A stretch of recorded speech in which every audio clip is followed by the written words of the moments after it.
Two huge additions for the Texans this offseason, but which one is going to have more impact on the team in 2024? Welcome into the channel. I'm Cody Stoots. Let's talk some Texans, and let's talk about Danielle Hunter and Stefan Diggs, the addition of each of the huge pieces of this offseason, and which one's going to have more impact in 2024. I was talking to a buddy of mine the other day who's not a Texans fan, unfortunate for him, and he was talking to me about the offseason. He was really geeked up about the Stefan Diggs edition. He's a big fantasy football guy, and he's like, man, you got Stefan Diggs, and he jumps in there with Collins and Dell, and you got Mixon, and he was talking all about it. He said, man, the Texans are going to be really good. I was like, hey, don't forget, they added Danielle Hunter as well. And he was like, oh my gosh, I totally forgot about that. And Danielle Hunter, the second day of free agency, the big headline ticket that they added in free agency, kind of gets lost in the shuffle sometimes when you think about how fun this offseason has been, so many of the different things that have occurred. And of course, Stefan Diggs just a couple of weeks ago showing up with the Texans. So I wanted to compare the big tickets, Stefan Diggs on offense, Danielle Hunter on defense, and see which one would have more impact for the Texans. Now, they're remarkably similar in that they were both super productive last year. And I know Diggs didn't finish the year as a super productive guy, but his numbers overall is a top 15, top 18 productivity standpoint when it comes to the wide receiver position. Obviously, Danielle Hunter, super productive, fifth in sacks, tied for the league lead in tackles for a loss. And they were both productive without the greatest teammates around them. Hunter didn't have a super threat opposite him on the defensive line. Stefan Diggs has never played with a 1,000-yard receiver in his time in Buffalo. So they were productive with lesser teammates, and they're going to get teammate upgrade here in 2024. And they're both really durable players. They both played a lot in 2023, and that's an expectation here in 2024. So which one's going to have more impact? Well, let's look at Danielle Hunter first and see what he brings to the table. Obviously, the sacks are huge. Jonathan Grenard did a pretty nice job opposite Will Anderson this past season. And Grenard had 12 and a half sacks, not quite as many forced fumbles as Danielle Hunter, and obviously not the same amount of tackles for a loss, but the consistency that Grenard brought to the table with his pass rush win rate, which was a top 10 number in football, according to ESPN, is something that you obviously expect out of Danielle Hunter, and you expect him to not only have the same consistency that Grenard had, but get home more than Jonathan Grenard. So improving on Grenard's numbers for Danielle Hunter, it shouldn't be hard because his level of play is already really high in a Minnesota team that didn't have a great sidekick with him opposite on the defensive line. And he's got Will Anderson now. The defensive tackle position is something that's interesting for the Texans, but they've got options, and there's a good backup in the Nico Autry that's going to help out as well. So the situation for Danielle Hunter is a really good one to improve on what Grenard brought to the table. My thing would be is how much more of a terror can Danielle Hunter be than Jonathan Grenard? Well, it can be pretty consistent. A couple extra sacks over the course of the season, that's huge. And I wonder how many times what Danielle Hunter brings to the table from a pass rush would have improved the result of the play for the other three defensive linemen or the other players that were in on the pass rush on that very play. So I expect big things out of Danielle Hunter. It's certainly intriguing to see what he brings to the table. The Texans already had a pretty solid pass rush before adding him, so he's going to need to be a part of, I would think, yet again, hopefully setting the franchise record for sacks, which is what the defensive line and ultimately the defense as a whole did last year, was set the franchise record for sacks. They'll try to improve that with the addition of Danielle Hunter. Let's flip it over, talk about Stefan Diggs.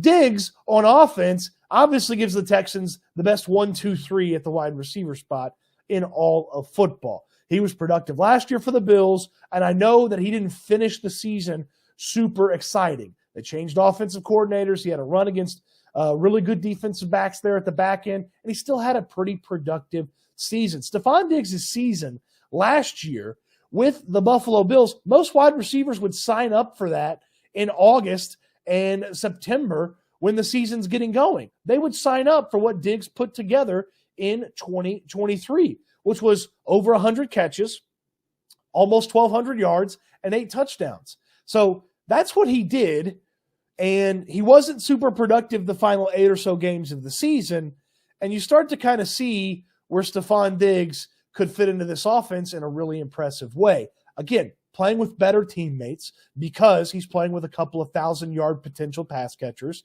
in Nico Collins and Tank Dell. Tank Dell would have gone over 1,000 yards last year if he hadn't got hurt. Obviously, Nico Collins had an incredible season last year. So adding Diggs into that equation, Danielle Hunter can absolutely be the best player on the defense. Can Diggs be the best player on offense? I think he can. I think he can be the best player on offense. And here's something that adds to Diggs and adds to what he brings to the table being on this team. This team's consistency on offense took a big hit post-Tank Dell injury. There wasn't a lot of consistency at the wide receiver spot after that. Nico Collins got dinged up a little bit. Obviously, he had a couple of games where C.J. Stroud didn't even play, but the consistency and the top end of the offense dropped off when there weren't two really solid wide receiver options for this team. Diggs' importance in that he's a super durable player when Nico Collins has not been super durable in his NFL career and only one season of evidence, but Tank Dell got hurt in the middle of his season. Diggs' durability and what he brings to the table is keeping the Texans whole with a couple of wide receiver options. It's really exciting, and I believe that he can improve on what he did in Buffalo as his top end, because that's what really we're talking about. The impact for these guys is if they hit their top end. What's the top end? Can Danielle Hunter be the best pass rusher in all of football? No, he probably can't. Can Diggs be the best receiver in all of football? No, he probably can't. Can they both be super productive players when they hit their top end? Absolutely, they can. I just wonder if a couple extra sacks, a little bit more consistency on the pass rush, does that help the Texans as much as maybe the defensive backfield staying healthy, getting consistency out of the safety spot? Can those things help the defense a little bit more with Hunter's addition than Diggs being healthy over on the offense? So ultimately, man, the verdict, it's close. I'm going to go with Stefan Diggs being more important to this team in 2024 and having more impact on this team. Now, Diggs' impact is not always felt by Diggs catching the football, Diggs being the top wide receiver for a game. It's helping out Nico Collins and Tank Dell. It's opening things up for the rest of the offense, allowing the offense to try and do some creative things. Or if Dell's down or Nico Collins is down, it's allowing the offense to continue to run as is, which is something they couldn't do when they suffered an injury last year. Again, very close between these two. I expect big seasons out of both of them, but the importance and what Diggs brings to the table with the offense and allows them to keep their floor high, I just believe that he is going to be more important and more impactful in 2024 than Danielle Hunter.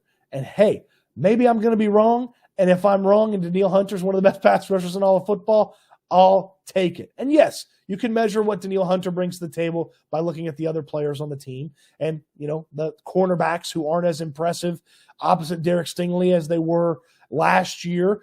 That's something that we'll pay attention to. If Danielle Hunter's breathing down quarterbacks' necks, it'll make them better. It'll make the safeties' jobs better and easier as well. I just go with Diggs, and I lean with Diggs, and it's an offensive league, and having that offensive firepower and even having firepower if you lose something on the offensive side of the football, I just go with Diggs, a tiny bit more impactful in 2024.